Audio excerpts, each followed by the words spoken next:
In this video, I will show you some things to learn about the UI of Infinite Unify, especially how it behaves if a layer is selected or not, and the different modes of the create button, because we put a lot of thoughts into this.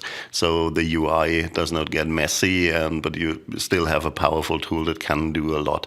So there is a little bit of a learning curve. I have to admit that it's something that we're trying to make the same for all our tools. So, I will just show you. So for this example, I've picked an image that I've done a few years ago with the model Ophelia Overdose. It's pretty cool because I have these different skin tones, so I can really show you what's going on.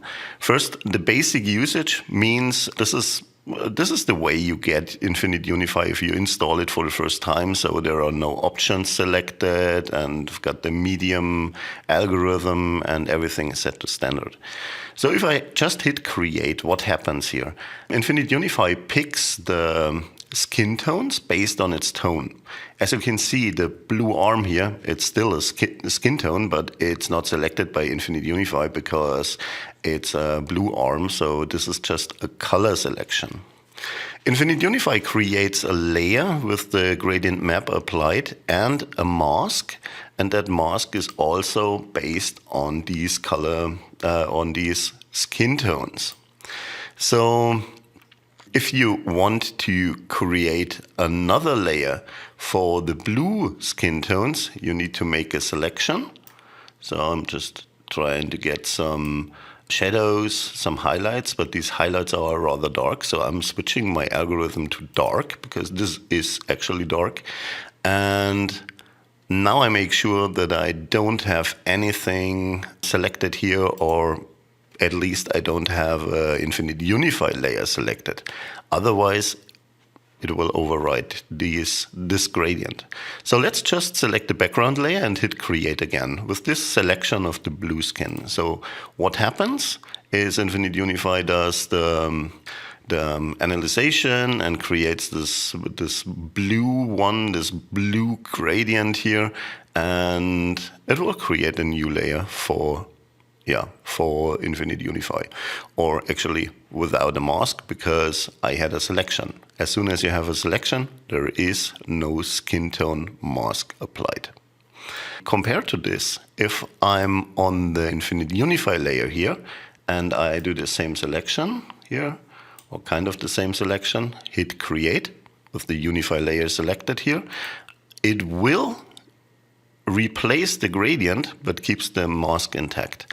So you can use that function if your selection wasn't properly done, but you are actually happy with the mask. Just go to that layer and create a new one. So let's go back one step, because I want to show you how to create a second Unify layer based on that selection. And I'm doing this by holding down the Alt key, or on Mac the Option key, hit create. It will create a new layer with the selection here that I had from the shoulder here, and now I have this black one, while this one here is not changed at all. So this is Alt key to create a new layer. If you want to create a new layer, no matter what, just go away from the Unify layer, background layer, or new layer, doesn't matter, and hit create. It will create this one. And if you don't have anything selected and just hit create, it will create a mask for the skin tones and put this skin tones into the algorithm. So this is what's going to happen. So this is basically the different modes. There is a difference if you have selected Infinite Unify layer, because then the gradient is replaced, but the mask keeps intact.